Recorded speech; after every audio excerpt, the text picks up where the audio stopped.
ang nag-deliver papunta sa bahay nila Pangulong Bongbong Marcos at Speaker Martin Romualdez mag-insert o magpasok ng 100 billion worth of projects sa BICAM.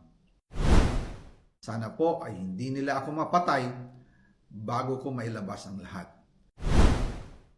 Ginawa ko lang ang utos sa akin, pero ngayon, handa na akong harapin ang lahat. Ginagamit ng administrasyon ang buong resources ng bansa para tumahimik ako. That he will shoot me if I will talk. Gagamitin ako bilang panakipbutas sa kanilang kampanya laban sa korupsyon. Hindi na ako mananahimik, ilalabas ko ang lahat ng katotohanan. May resibo, may ebidensya, at may pangalan. Para sa bawat Pilipino, alam ko na buo ang galit ninyo sa akin ngayon. Nauunawaan ko rin kung bakit, lalo na at malaki ang halagang nakataya. Pero bago kayo humusga, hayaan ninyong ipaliwanag ko ang buong katotohanan. Matagal akong hindi nagsalita dahil may direktang utos sa akin. Huwag nang bumalik ng Pilipinas at manahimik na lamang. Umalis ako noong July 19, 2025 para sa aking medical check-up. Nakaplanong bumalik pagkatapos ng SONA ni Pangulo. Pero habang papauwi na ako, tinawagan ako ni dating Speaker Martin Romualdez at sinabihan, "Stay out of the country.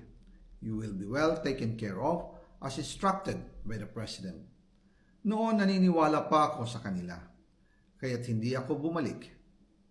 Tumikom ang aking bibig, sumunod ako, pero ang hindi ko alam, ang ibig pala nilang sabihin sa aalagaan ka namin ay gagamitin ako bilang panakipbutas sa kanilang kampanya laban sa korupsyon. Ginawa nila akong poster boy ng kanilang sariling kasinungalingan. Ngayon, hindi na ako mananahimik, ilalabas ko ang lahat ng katotohanan. May resibo, may ebidensya, at may pangalan. Nagsimula ito nung tumawag si Sekmina Pangandaman sa akin nung nag-umpisa ang BICAM process last year, 2024. Ang sabi niya, katatapos lang ng meeting nila ni Pangulo at may instructions na mag-insert o magpasok ng 100 billion worth of projects sa BICAM. At sinabi pa ni Sekmina, you can confirm with Yusek Adrian Bersamin dahil magkasama sila sa meeting ni Pangulong BBM noong araw na yon.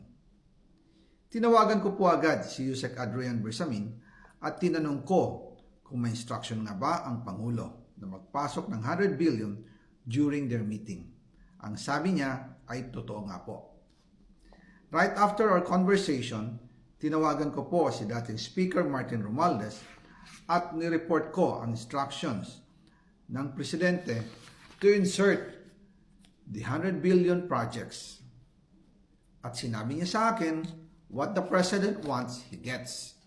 After ng ilang araw, nag-set po ng meeting si Sekmina Pangandaman at Yusek Adrian Bersamin sa amin ni dating Speaker Martin Romualdez sa Aguado Building in front of Gate 4 ng Malacanang at nandun din po si Yusek Jojo Cadiz. During the meeting, binigay po ni Yusek Adrian Bersamin ang listahan na worth 100 billion. Tinanong ko po si Yusek Adrian kung saan galing ang listahan. Ang sagot niya, galing kay PBBM mismo at binigay niya ito mula sa brown leather bag. Nung sinabi po ni Yusek Adrian Bersamin, yung brown leather bag, naalala ko noong nasa Singapore kami right after the elections of May 2022 sa Hilton Hotel, kami ni dating Speaker Martin and PBBM habang pauwi at pabalik ng Pilipinas, hinabol ng PSG ang brown leather bag at ang sabi ni PBBM, maiwan na lahat, wag lang ang brown leather bag. Kaya naniwala ako na utos talaga ito ng Pangulo.